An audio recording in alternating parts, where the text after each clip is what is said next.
Good morning, vinyl community. It's David Michael. As it always seems to be for my videos, it's very early on a Monday morning. So good morning. I hope everyone had a really good weekend. I had a pretty good weekend. In my last video, I said I wasn't going to have any time to go out record shopping, that I was busy at home doing what I could to help my wife do some minor fixes around the house, which I did, but I said I wasn't going to have time to go out record shopping, and I lied to you. I lied. Vinyl addict right here. I had a brief time. I had a brief little space out for time, and I had some trade credit at a local record store. So I didn't go. No, there's no thrift store finds today for the first time, I think, in a long time. But I got some stuff on trade, and I'm going to show you what I got right now. Copy of Bruce Springsteen, The Wild, the Innocent, and the E Street Shuffle. For some odd reason, this was missing from my collection, so I'm not sure if I had it and traded it like I always seem to do, or I was just flat out missing this one. So this kind of completes everything for my Bruce Springsteen collection. It kind of completes everything up until the greatest hits vinyl, and then everything after that is super expensive. So, but this completes all my early Bruce Springsteen records. This next album might be only familiar to Canadians. I'm not quite sure, but The Pursuit of Happiness, One-Sided Story. A lot of people know them for the one song they had that was kind of a hit, I'm an Adult Now. This was their second album, and this was actually the first time I've actually ever seen it in person. It's something that I'm always watching on eBay, and it's not super expensive, but you know, it's one of those albums that I just never see. So it might tell you how well it did. But it's a good album.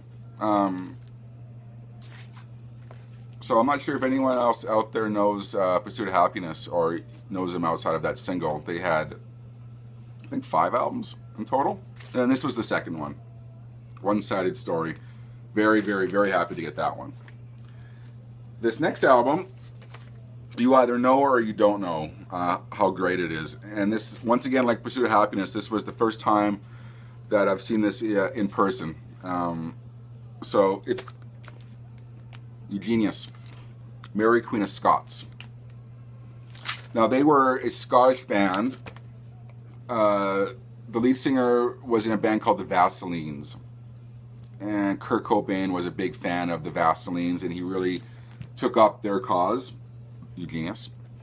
And pretty much they got signed to a major label record deal because of Kurt Cobain championing them, and he took them on tour with Nirvana. And apart from that, they really didn't do a whole lot. But this album in particular, I just love, and I've had the CD for years since it came out. Once again, never saw the vinyl until this weekend. So I highly recommend you listen to this album if you've not heard it before. Going to speed this along here. The Smiths' first album I was able to get. Yeah. A few years back I sold all my Smiths vinyl. Yeah. I'm not sure if I can't remember if I traded it or I sold it, but I was probably going through, as most things I regret later on, I go through periods of, you know, I'm into this band, I'm not into this band, someone offers me a good trade, or someone offers me a few bucks for some records, and I sold most, I think I sold most, I didn't sell all, but I sold most of my Smiths vinyl. Yeah. And of course I regretted it. So I was able to get almost all of them back. I think I have all of them back now, and that the first album completes my horrible mistake. So this next find, I believe this might have been a Canada-only release. I'm not quite sure, but it's The Cult. Huge fan of The Cult. I think they were probably per capita, they were probably more popular in Canada than anywhere else in the world. But what this is the Sonic Temple 12-inch single collection. All the singles released off of Sonic Temple are in this kind of, I don't know what to call it, a box. It's a trifold limited numbered package. And yeah, I once again, like the Smiths, I had this when I was young, and I do vividly recall being young and starving and trying to pay the rent, and I remember selling this at a local record store that's no longer here. Sorry to bore you, but maybe this whole video is a video of regret. But yeah, I was very excited to see this. I haven't seen this one since I sold it. Yeah, but I think we've all been through times where we got to pay the rent. You're young. But yeah. But as you can tell, I'm a lot older and more mature now, right? So yeah, Sonic Tempo 12-inch singles collection. There's three or four singles in here. I can't remember. This is number 4890. So there you go. On to the metal stuff. And excuse me for 1 second. By the way, what we're listening to is Halloween, Keeper of the Seven Keys Part 2. I woke up this morning to the news that they are reforming the classic lineup with some current members to do a tour in 2017-2018. So I am super excited about that. They were one of my favorite kind of metal bands when I was young. So what I got for metal vinyl: Twisted Sister, Love Is for Suckers. Once again, like some of the other bands, this was the only one I was missing.